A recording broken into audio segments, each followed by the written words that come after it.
be Melissa. We're equal here. Thank you very much. So without further ado, I will welcome Melissa to the stage. Since she falls under page and stage, we have Melissa. Come on now, things over. Usually I have my stuff printed out, but when the format changed and I was no longer page versus stage and it was just me, so just bear with me. Thank you, Kelly, for having me. I'm really excited to be here, and I'm sorry that not everyone was able to make it out tonight. After tonight, I'm probably going to stay home for the next eternity. But and thanks to everyone tuning in on Facebook Live who stayed home and is safe, and we're all very spread out, and no one is too close to each other. So. And on the arcs. Oh yeah, hi. What is this? I don't. What are we doing here? That's a virtual reality video. Oh, okay. Cool. So I'm gonna get started. Just bear with me. I got some old stuff and some new stuff. For most of the people in this room, it's all gonna be new, but this one is called "How to Be a Fat Girl."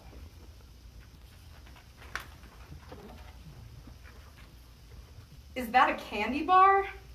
You don't deserve indulgence. Try a carrot. No popcorn at the movies, no cake on your birthday, water, never soda, salad, never French fries. Hide behind books. Since you aren't attractive, you may as well be smart. Live at the gym. Mash your sneakers against that treadmill till you are easier on the eyes. Take photographs at downward angles, strictly from the chest up. Unless you have small breasts, then keep it above the neck. Wear baggy jeans and sweaters, no bathing suit, no matter how hot. No cooling breeze of salty shores, nobody wants to see your fat girl skin. Speaking of which, definitely no sex. Not that you need to worry, nobody would ever fuck you. Nobody could even love you. Educated, empathetic, steadfast, sincere, you are nothing without midriff and bodycon dresses. Who are you kidding with that celery stick? Just keep doing what you do best. Allow the crease in your couch to keep growing with your waistline. Spare the world their eyes and stay inside. Watch your soap operas, binge your bag of potato chips, wash them down with a milkshake, and while you're at it, go into your closet and throw away all the prints and stripes, spaghetti straps, and racer backs. What are you doing with leggings? Why do you even bother wearing anything other than a sack made of black?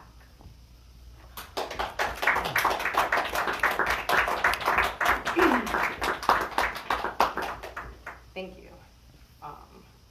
Kind of in that same vein and not. Do we have any Breakfast Club fans in the house? Cool. There's a good quote in here from the Breakfast Club. So,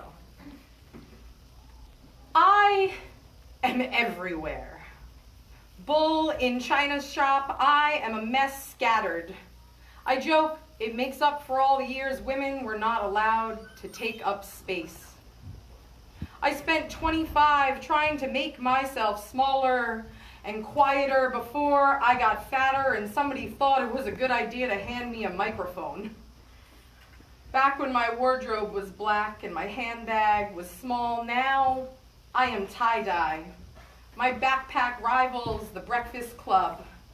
Yes, I always have that much shit in my bag, man. You never know when you might have to jam.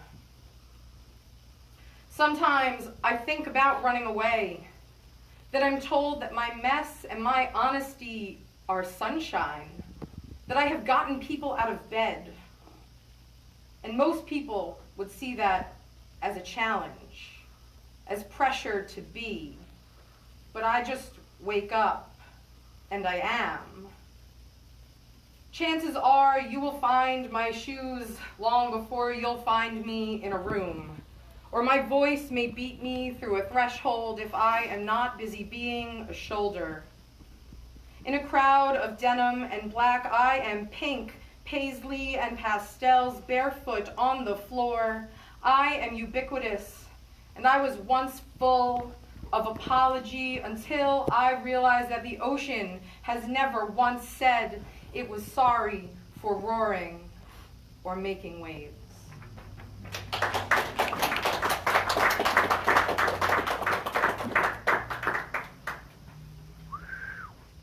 Thank you.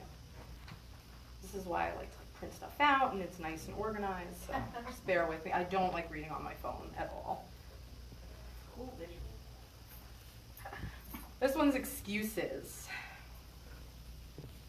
I am the friend, the almost, the pretty but, the for a fat girl, the respect you too much to fuck, the drunk text morning ghost, the you deserve better, the sympathy, the it's not you, it's me. Somebody will come up after I finish reading this and they will hit on me with flattery, with their ears stuffed with cotton. That's not true. The you are beautiful. The you aren't fat. The you are classy. The you shouldn't talk about yourself like that. I am a list of things that they would do to me behind closed doors until it is time to do them. Then I am too much, too fast, too loud, too open, too holding space. The practically impractical, the perception, the insecurity, the fear of commitment, the hurt, the beer to cry into, the hand to hold, the shoulder to sob on. So I transform into the left on read, the 3 days later, the 2 a.m., the idea, the notion, the daydream, the one you can walk away from but won't stop thinking about.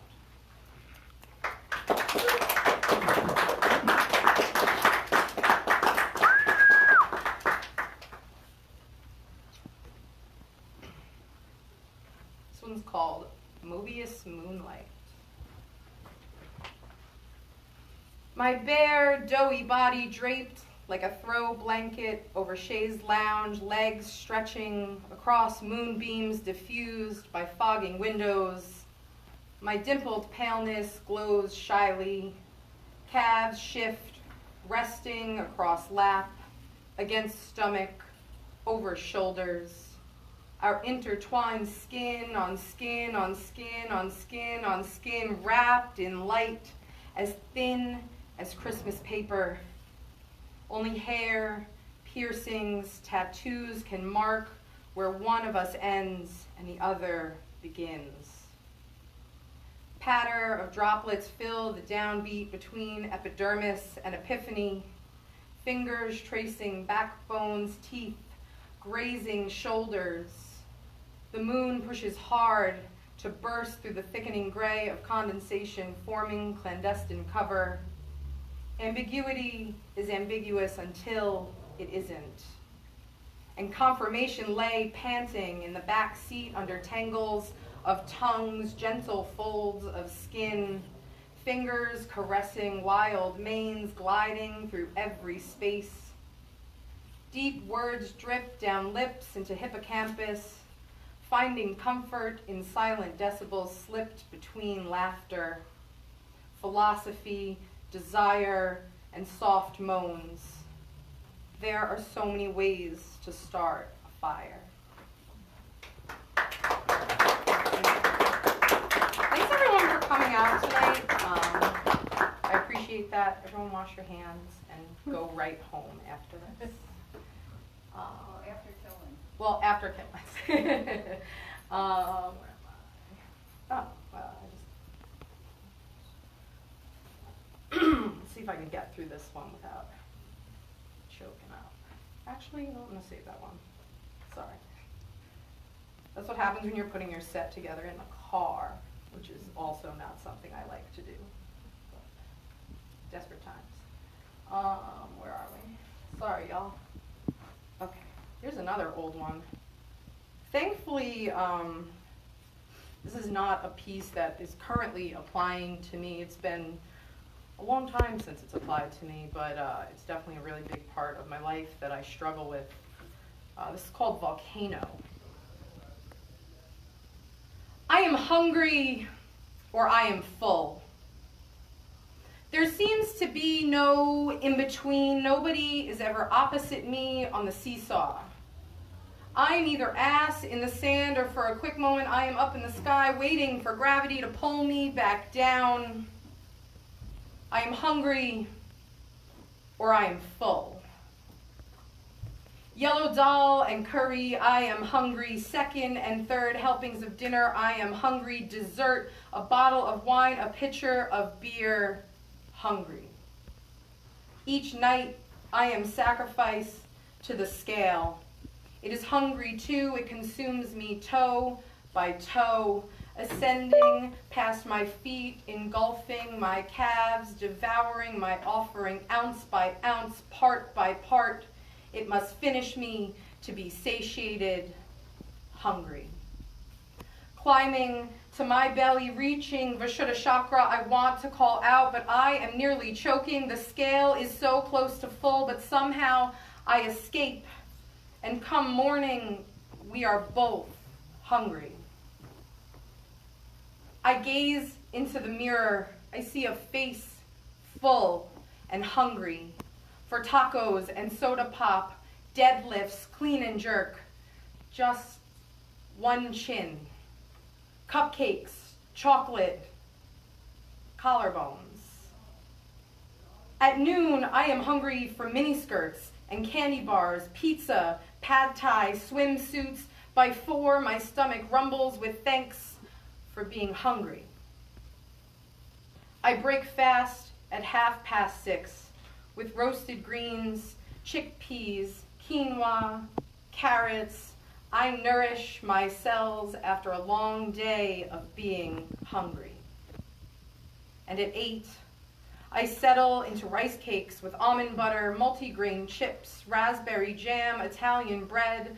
By 10, it is Oreos, and before bed, chocolate chips from the back of the pantry. I am full to sickness. I am hungry with darkness. I try to level that seesaw with new clothes, good sex, too much makeup, push presses, pull-ups, lingerie, and it never balances, and I can't hear my body asking why, because I am listening for the numbers at my feet to tell me that they are full, but they are always hungry. All right, I got 2 more for you.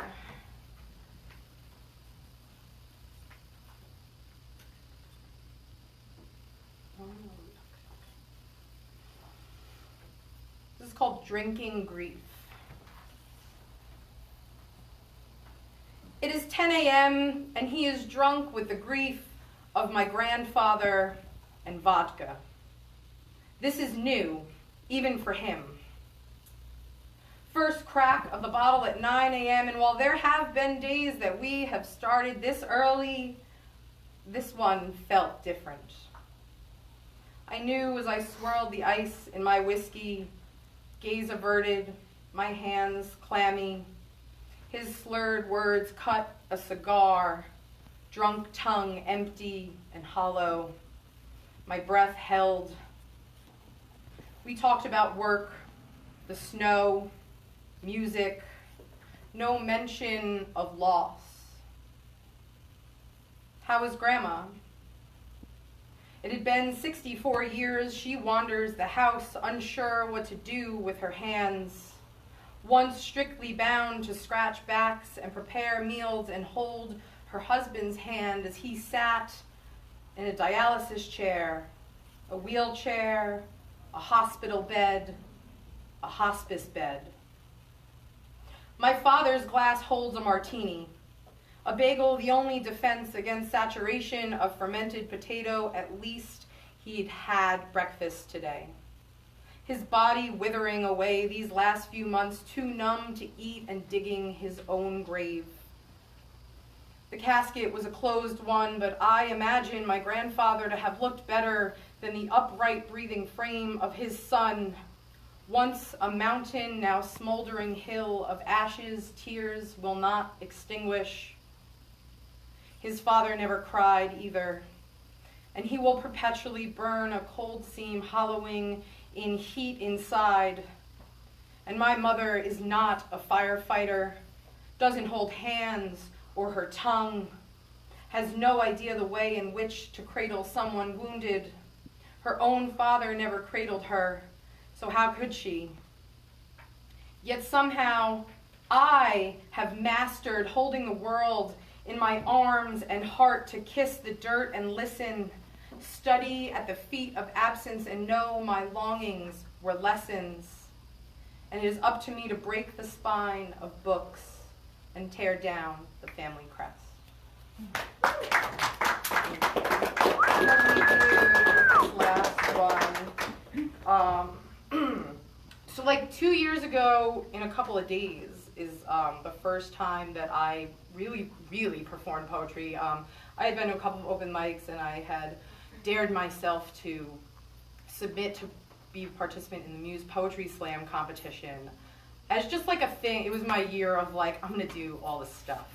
So I submitted it, and they called me and were like, yeah, we want you to compete. And I was like, oh, I've done this like 3 times, and I don't know what I'm doing. And I used to like read at the microphone like this very timid person. I know that's like hard to believe. I was very quiet and very scared. And like, so my thought is that like that moment was like this huge thing that really put me in the path of people who put me in the path of other people who just, everything we do is a choice, and obviously every choice brings you down a road, and if you had picked one thing, where would you be? And this is about that. I don't usually like to long-wind prequel, but let's see if I can do this.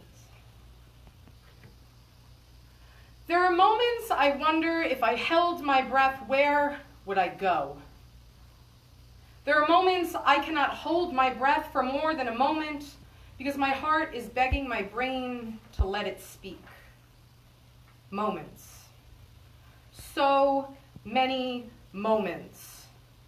Hiking trails to cave cover, side of building rendezvous and class cutting, red basement lights and blaring headphones. There are a million moments. And I will do my best to remember the way they tasted. Back seats clouded with smoke, back seats clouded with steam, behind camera lenses and in front of them, behind microphones and in front of those. My heart pounding out of my chest, it beats the same for skin on skin as it did for breakups, even though those are very different moments. My fingers hold space for someone else's to love or to cry. Those two are very different moments. There are silent moments full of comfort and silent moments full of pain. Moments alone and moments where I am lonely. Moments of fullness in rooms full of people where I am abundant. And moments in a room full of people where I am still lonely. Moments do not define me, but they make up parts of a whole, a coin flip, a dice roll that put my bare feet to one side of the fork amongst the forest.